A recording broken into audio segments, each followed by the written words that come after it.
والنجائب هداها للصراط السعيد.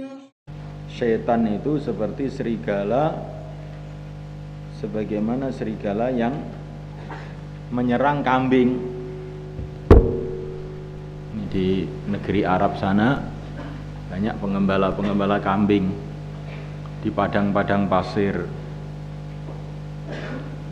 Dan kambing-kambing itu ancamannya adalah serigala. Dan serigala itu akan makan kambing yang menjauh dari temannya.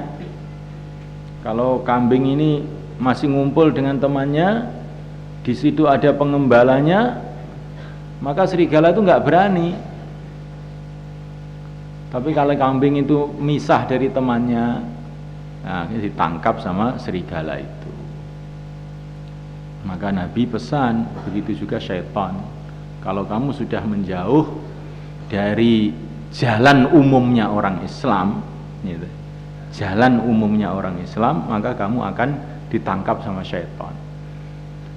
Fa iyyakum wasyi'ab, jauhilah olehmu jalan-jalan lorong-lorong yang tidak biasa dijalani oleh umumnya orang Islam. Wa alaikum bil jamaah, tetapilah olehmu jamaah. Jamaah maksudnya ya jamaahnya orang Islam ini, kumpulan besar orang Islam ini. Wal amah, dan umumnya orang Islam. Wal masjid, dan masjid.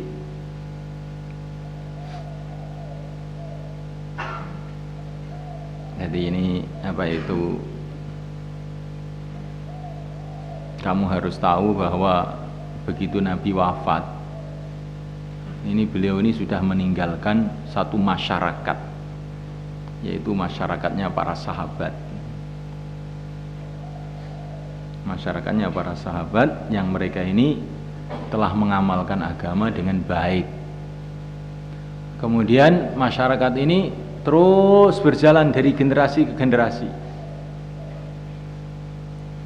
Maka yang dibuat oleh umumnya orang Islam, jumhurul muslimin, kebanyakan orang Islam, itu mestinya itulah warisan dari generasi sebelumnya, gitu. Jadi Nabi mewariskan amalannya pada para sahabat ini. Para sahabat ini satu umat, satu generasi. Kemudian generasi ini mewariskan agama ini kepada generasi setelahnya, para tabi'in. Para tabi'in mewariskan agama ini kepada generasi seterusnya, tabi'ut tabi'in, terus turun temurun sampai sekarang. Makanya jumhurul muslimin atau kebanyakan orang Islam itulah yang benar. Itulah yang benar. Maka dalam satu hadis dikatakan alaikum bisawatil a'dham, kamu berpeganglah dengan golongan terbesarnya umat Islam. Golongan terbesarnya umat Islam, alaikum bisawatil a'dham, yang diistilahkan jamaah. Akhirnya namanya ahlus sunnah wal jamaah. Ini istilah Nabi. Ahlus sunnah itu orang yang mengikuti amalan Nabi, wal jamaah itu orang-orang yang mengikuti masyarakatnya Nabi, yaitu para sahabat. Maka ahlus sunnah wal jamaah itu orang yang ikuti Nabi dan sahabat. Kenapa tidak dikatakan ikut Nabi gitu aja sudah cukup toh? Belum. Ikut Nabi dan sahabat. Kenapa? Karena agama ini diamalkan secara pribadi. Nah, itulah contohnya Rasulullah SAW. Dan amalan ini agama ini diamalkan secara masyarakat. Itulah masyarakat sahabat. Maka dalam Quran itu kita ini disuruh ikut Nabi, sahabat. Bukan hanya ikut Nabi gitu aja, enggak. Nabi dan sahabat. Karena kalau orang itu tidak ikut sahabat, maka nanti, dan dia mengatakan ikut Nabi, nanti bisa nyeleweng itu. Maka dia akan mengatakan ikut Nabi, ya, tetapi tidak dengan pemahaman yang benar. Ya. Saya ikut Nabi, ya, Kamu kalau ikut Nabi harus sesuai dengan pemahamannya murid-murid pertamanya Nabi, yaitu para sahabat. Kalau ikut Nabi saja tidak mengikuti bagaimana sahabat, nah nanti itu sesat jadinya. Karena yang paling paham kepada Nabi itu ya para sahabat. Kalau orang itu tidak mau ikut sahabat, maknanya ya nggak mau ikut Nabi, jadinya itu bohong-bohong aja itu.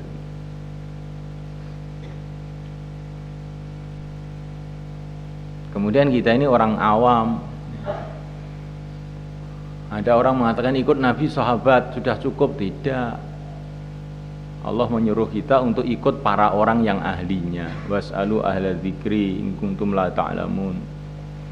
Orang-orang yang ahlinya, yaitu para ulama-ulama, para imam-imam yang sudah diakui keimamannya, diakui keilmuannya, kefahamannya.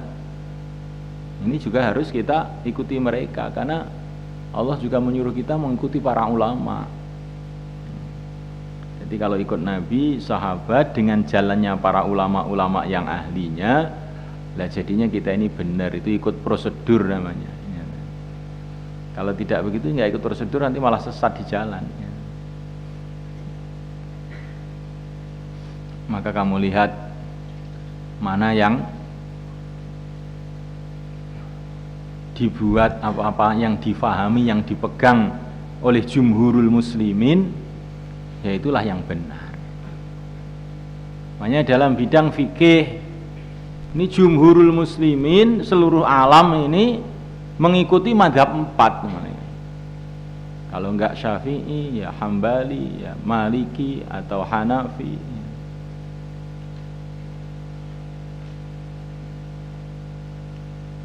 Di Indonesia, di Yaman, di kebanyakan Mesir, di kebanyakan negeri-negeri Syam, Suria, sekitarnya kebanyakan orang-orang Syafi'iyah. Malaysia, Thailand, Brunei, Sri Lanka, India Selatan, daerah-daerah yang dulu jajahan dari Rusia, Dagestan, Turkistan, kebanyakannya orang-orang Syafi'iyah. Nanti kalau di daerah Arab yang sebelah barat sana, Maroko, Tunis, Aljazair, kebanyakannya Maliki. Sudan, Maliki. Nanti kalau di benua India, Pakistan, Bangladesh, Turki, Afghanistan, sekitarnya, maka ini orang-orang Ahnaf, orang-orang Hanafi. Jadi jumhurul muslimin ini sudah berabad-abad itu ikut mazhab 4. Maka menunjukkan ini mazhab 4 itu benar gitu. Nah, kalau orang itu mengatakan mazhab 4 itu tidak benar, maknanya ini sudah berkurun-kurun umat Islam ini sesat semua. Lah bagaimana kamu bisa mengambil agama dari orang-orang sesat? Pendahulu-pendahulu kamu berarti orang-orang sesat semua. Untuk apa kamu? Bagaimana bisa kamu ambil agama dari orang-orang sesat itu? Kebanyakan muhaddisin, kebanyakan ahli hadis, kebanyakan ahli fikih, kebanyakan ahli tasawuf, kebanyakan ahli segala macam ilmu itu orang-orang mazhab 4. Nah, kalau orang itu sudah mengingkari mazhab 4, maknanya ini sama aja dengan mengingkari agama jadinya itu. Karena kamu akan dapat dari mana agama itu. Jadi ini pentingnya orang itu berpegang dengan perkara yang sudah dipegang oleh jumhurul ummah itu. Harus kamu renungi. Jumhurul ummah yang beragama loh maksudnya. Bukan jumhurul ummah yang nakal, ini lain lagi. Ini jumhurul orang nakal namanya ya. Jumhurul ummah yang beragama itu adalah orang bermadzhab 4.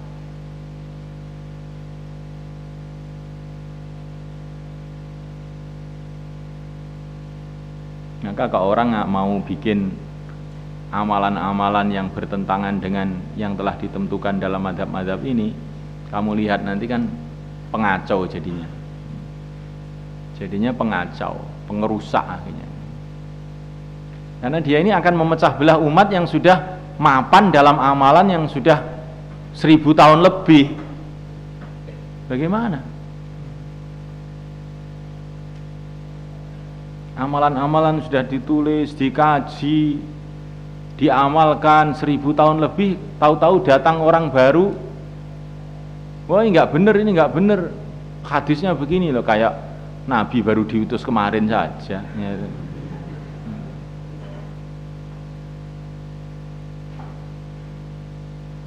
Seperti orang yang namanya Nasiruddin Al-Albani itu menulis kitab Sholat Nabi dari takbir sampai salam, katanya dia. Dan dia tidak berpegang dengan mazhab apapun, dia merasa sudah ahli hadis. Maka setelah diteliti ini ya istihad-istihadnya ini banyak kelirunya, pemahamannya itu akhirnya. Karena banyak yang dikatakan mazhab Imam Syafi'i ini sebetulnya bukan mazhabnya satu orang, kan. Ini berarti satu amalan yang sudah dikaji oleh beribu-ribu ulama, bahkan beratus-ratus ribu dari generasi ke generasi 1000 tahun lebih. Begitu juga mazhab Malik, mazhab yang lain itu berarti amalan yang sudah dikaji oleh beribu-ribu ulama, bahkan beratus-ratus ribu, ditulis, dikaji ulang, ditulis, dikaji ulang, sudah 1000 tahun lebih. Nah kalau mau dirubah, ini kan orang bikin kacau aja sebetulnya. Dan inilah yang disukai oleh orang-orang kafir. Maka orang kafir itu ketika melihat bukunya Nasiruddin, oh ternyata orang Islam itu sudah 1000 tahun sholat aja belum bisa, ya. Sholat aja belum bisa ternyata. Nah, bagaimana ini? Bagaimana kita mau mendakwahkan agama kalau sudah begitu? Jadi orang-orang yang ingin hal-hal baru yang tidak dibuat oleh orang-orang dulu itu sebetulnya pengacau umat, pengerusak umat, kan? Tanpa disadari. Perasaannya itu dia ini pembasmi bid'ah, ya. Padahal sebetulnya dia sendiri yang ahli bid'ah, ya.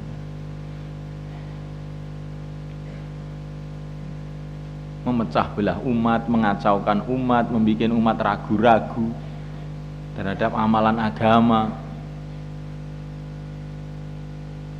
Maka orang-orang yang begitu itu ya betul-betul musibah, ya.